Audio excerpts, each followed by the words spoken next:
Hello everyone. කොහොමද ඔයාලට? ආයිබෝවන් වණක්කුම් අස්සලාම් අලයිකුම්. එහෙම කියන්නද? කොහොමද ඔයාලා හොඳින් කියලා හිතනවා? හොඳින් ඉන්න කියලා ප්‍රාර්ථනා කරනවා. මම ඔයාලට අද කියන්නම් ජෝර්දාන් කරන්සි එක ගැන. සාමාන්‍යයෙන් ලෝකයේ වැලියු එක වැඩිම කරන්සි අතරින් එකක් තමයි ජෝර්දාන් ඩිනාරි කියලා කියන්නේ. ඒ කියන්නේ අපි මේ ජෝර්දානයෙන් භාවිත කරන මුදල්. හරිද? එතකොට සාමාන්‍ය ජෝර්දාන් ඩිනාර් එකක් දැනට Google එකේ රේට් එකක් බලපුවාම 450ක් වෙනවා. ඒ 450 එක තමයි මෙන්න මේ තියෙන්නේ. මේ තියෙන්නේ ලංකාවේ මුදලෙන් 450ක්. හරිද? එතකොට මේකේ භාගි තියෙනවා. ඉන්න මම ඔයාලට පෙන්නන්න. මෙන්න මේක. මේ තියෙන්නේ මේකේ භාගේ. ඒ තියෙන්නේ. වටේට රත්තරන් පාටයි මැද තඹ පාටයි සුදු පාටයි. මේක වෙනවා මෙන්න මේකෙන් භාගයක්. 450න් භාගයක් 225යි. හරිද? මේකේ කියන්නේ 225ක් ලංකාවේ මුදලයි. ඒකිනුත් භාගයක් තියෙනවා 725. මේ තියෙන්නේ මේක මේ මැද සුදු පාටයිනේ. හැබැයි මේක තනිකර මේ පහේ කාසියේ පාට අපේ. මෙන්න මේකට වඩා ටිකක් පොඩි. චුට්ටක් පොඩි. හැඩේ චූටි හැඩේ ලොකු වෙනසකුත් නැහැ. හැඩේ චූටි වෙනසක් තියෙන්නේ. එතකොට මේක බාකියද 225යිනේ. එතකොට ඒකෙන් භාගය කීයද? 115ක් වගේනේ. 115යි. මට ගණන් බෑ ඔයාලා හදා ගන්න. හරිද? 115ක් වගේ තමයි. ඊට පස්සේ අපිට ඒකෙත් චූටි චූටි කාසි තියෙනවා. දැන් අපේ තියෙන 7 5 7 10 රුපියල් 5 අන්න ඒ වගේ මේකෙනුත් තියෙනවා මෙන්න මෙහෙම 7 10. ඒකේ මේ එක පැත්තක මෙන්න මෙහෙම රූපයක් තියෙනවා. අනිත් පැත්තේ මෙන්න මේ විදිහට තමයි තියෙන්නේ. ඔන්න ඔහොම. හරිද? ඒ වගේම ඒකිනුත් භාගෙ තියෙනවා මෙන්න මේ විදිහට. ඒකෙත් රූපයක් තියෙනවා. ඒක ලේසි හොයාගන්න. මේ පැත්තේ මේ බිංදුවක් වගේ තියෙනවා. 7 5. හරිද? බිංදුවක් තියෙන්නේ. අනික මේ 7 10ට වඩා ඝනකමින් අඩුයි. මේ පේනවද? එතකොට මෙන්න මේ 7 10 කාසි දෙකකුයි 7 5 කාසි එකේ එකතු වුණා 25යිනේ. එන්නේ 25 තමයි මේ තියෙන්නේ. හරිද? ඒ 25 දෙකයි මෙන්න මේ භාගයයි මේකට කියනවා මෙයාලා නොස් කියලා. ඒ කියන්නේ half භාගය. භාග කියන එක තමයි කියන්නේ. half dinar කියලා කියනවා. dinar එකෙන් භාගයක් කියලා කියනවා. එතකොට මේ ඔක්කොම එකතු වුණාම වෙනවා JD-ක්. කියන්නේ 1 dinar. ඕකේ? හරි. ඊට පස්සේ දැන් ඔයාලා ඔය කඩේට එහෙම ගියාම 7 10 7 5 මම දැකලා තියෙනවා කට්ටිය පටලව ගන්න එපා.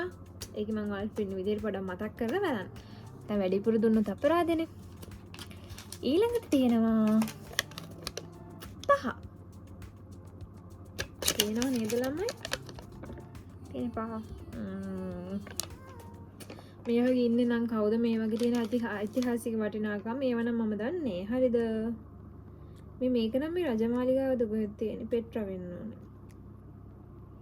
මෙයාලගේ තියෙන ඉතිහාස කතා අපි දන්නේ නැහැ නේ ලංකාවේ ඒව දන්න උනාට. ඔව්. මේ සිංහයා වෙනකොට මෙන්න මේ රූපෙම තමයි පේන්නේ මේ මෙතන. ඒක පේනවා. ඒක පේනවා හරිද? මේ අතට ගත්ත තම්බුල බලන්න. අපේ නම් එක එක කුරුල්ල පේනවා. සිංහයා පේනවා එහෙමනේ. තාවට පේනවනේ. හරි. ඒ වැඩ නැහැ. මේ තියෙන්නේ JD 5. ඒ කියන්නේ මෙන්න මේවැ මේකෙන් 5ක් තමයි මේ. එතකොට 450ව 5ක් කීයද ළමයි? 450ව 5ක් කීයද? වෙන හදලා බලන්න ඔයාලා හදලා ඔයාලම බලා ගන්න. එතකොට ඔයාලට මතක හිටිනවා JD 5ක් කියන්නේ කොච්චරද කියලා. හරිද? 450ව 5ක්. හරි. ඊළඟට මේ තියෙන JD 10.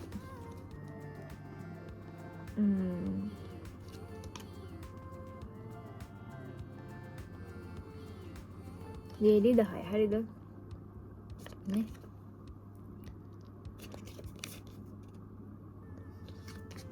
මේ ඉතින් 450 ඒව 10ක්.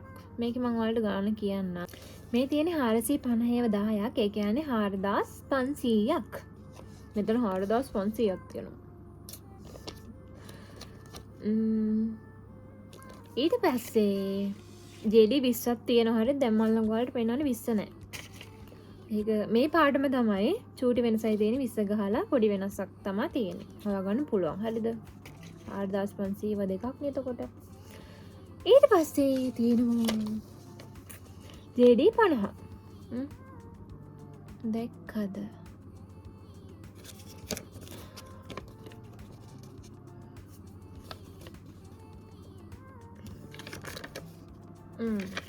ඒකේ පේන තරම් කල්ම තමයි. කවුද මේ රජතුමාද මෙහෙ? මෙතන තියෙනවා සාමාන්‍යයෙන් 22000ක් වගේ. ඔව්. 22000ක් 22ක් 23ක් 22ක් වගේ රේට් එකත් එක වෙනස් වෙනවා. හරිද? ඔයාලා දැනට තියෙන රේට් එක 450 ඉඳන් 450ට හදලා බලන්න. ඔන්න ඕක තමයි ඉතින් සල්ලි කතාව, මුදල් කතාව මෙහි. අපිට පඩි හම්බුණා මේ ගණන් කරලා ටක් ගාලා කඩේට දෙනවා. එච්චරට හොඳයි අපි. සීනි කිලෝ එකක් ගත්තොත් එහෙම 775යි. ඒ කියන්නේ මෙන්න මෙච්චරයි. භාගයයි 25යි 75යි. මෙන්න මෙච්චරක් දුන්නාම අපිට මේ සීනි කිලෝ එකක් දෙනවා. සීනි කිලෝ එකක් ගන්න පුළුවන්. හරිද? තව කේක් කැලි 5ක් විතර ගන්න පුළුවන් මේකේ. අනිත් දවසේ කඩේකට ගියම් මම ඔයාලට වීඩියෝ එකක් කරලා දාන්නම්. මේ කියන්නේ සීනි කොච්චර ගණන්ද? දැන් ඔයාලට මේ සල්ලිත් එක්ක මුදල් දැන් ඔයාලට මේවත් එක්ක ගණන් හදා ගන්න පුළුවන්. දැන් මේ සල්ලි ගැන දන්නවනේ මෙහෙ. ඒ නිසා ඔයාලට ගණන් හදා ගන්න පුළුවන්. හින්දා ඊළඟ පාර මම කඩේකට ගියාම ඔයාලට මේක 775යි මේක half JD මේ කියලා කියනවා. එතකොට ඔයාලා ගණන් හදා ගන්න. එහෙනම් අදට වීඩියෝ එක ඉවරයි. මොන හරි ප්‍රශ්න තියෙනවා නම් මගෙන් අහන්න. ඒවට මම පුළුවන් වෙලාවට උත්තර දෙන්නම්. කමෙන්ට් කරන්න. එහෙනම් අදට ගිහින් හැමෝටම සුබ දවසක්. පරිස්සමින් ඉන්න හැමෝටම ආදරෙන්. බයි බයි.